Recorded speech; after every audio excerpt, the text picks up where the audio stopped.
Channel of Vadodara. વડોદરાના સાવલીમાં urea ખાતરની અછતને પગલે ખેડૂતોમાં ભારે રોષ વ્યાપેલો છે।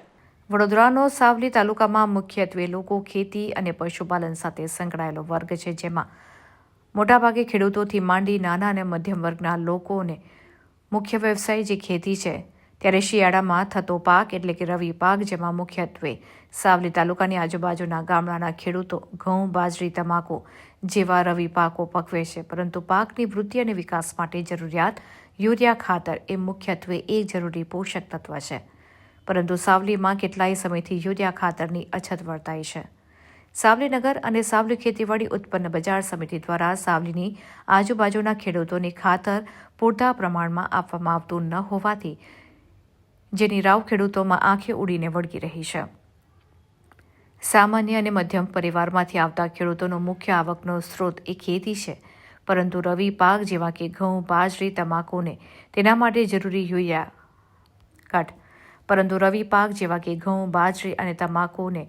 માટે જરૂરી યુરિયા ખાતર પૂરતા પ્રમાણમાં સમયસર ન મળી રહેતા પાકમાં નુકસાની જાય છે, જેને લઈને ઘણીવાર ખેડૂતોની આવક કરતાં જ આવકનો સામનો કરવો પડે છે અને ખેડૂતો દેવામાં ડૂબી જાય છે, તો અમુક કિસ્સાઓમાં ખેડૂતો આત્મહત્યા કરી લેતા હોય છે।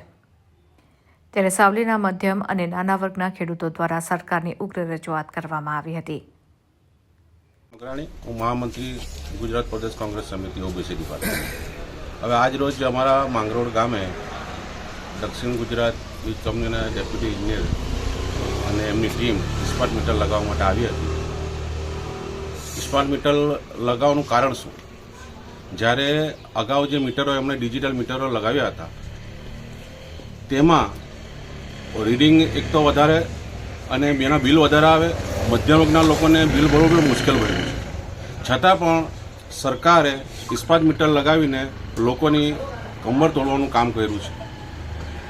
લોકોને ખાવાના જ્યારે ફાફા પડતા હોય, બેરોજગારી એટલી બધી હોય તો બિલ ક્યાંથી પડે?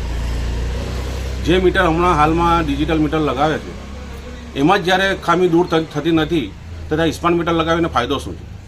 એટલે અમે ગામજનો વતી અમે એનો વિરોધ કરીએ છીએ અને ઇસ્પાત મીટર અમને કોઈ પણ હિસાબે ચાલશે નહીં, એનો અમે વિરોધ કરીએ। આના માટે અમારે જે લડત કરવી પડે એ લડત કરીશું અને આના માટે અમે ઉચ્ચ અધિકારીઓને પણ રજૂઆત કરવા જઈશું, માન્ય કલેક્ટર શ્રી સુરતને પણ રજૂઆત કરીશું અને દક્ષિણ ગુજરાત વીજ કંપનીના જે એમડી છે એમને પણ અમે આના માટે અમારું પ્રતિનિધિ મંડળ રજૂઆત કરશે અને આનો અમને ખૂબ વિરોધ છે। ઇસ્પાત મીટર અમારે જોઈતા નથી, અમારા સામૂહિક ગામ વતી અમારો આ વિરોધ છે।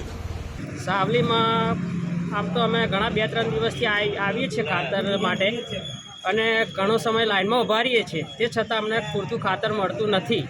અને બીજું કે જો મોટા ખેડૂતોને મળે છે, નાના ખેડૂતોને તો કોઈ વેલ્યુ જ નથી, મતલબ એટલે નાના ખેડૂતોને મળે એવી અમારી ઈચ્છા છે। કેટલા દિવસથી તમે લાઈનમાં? આમ તો અમે 3 દિવસથી લાઈનમાં ઊભા રહીએ છીએ। આખો દિવસ સવારના આવીએ છીએ તે સાંજે 4 વાગે ઘેર જઈએ છીએ, એટલે ઘરનાય પણ અમને આમ હેરાન કરે, એક પાસ સરકારે હેરાન કરે ખાતરમાં, એટલે અમારે તો ખેડૂતોને કરવું જ શું? આપની શું માંગ છે? અમારી માંગ એવી છે કે દરેક ખેડૂતને ખાતર પૂરતા ધોરણમાં મળે અને વ્યવસ્થિત મળી રહે એ રીતે અમારી ઈચ્છા છે। ખાતરની અછતના લીધે પાકને નુકસાન જાય શકે એવું કહી શકો? નુકસાન સાહેબ છે।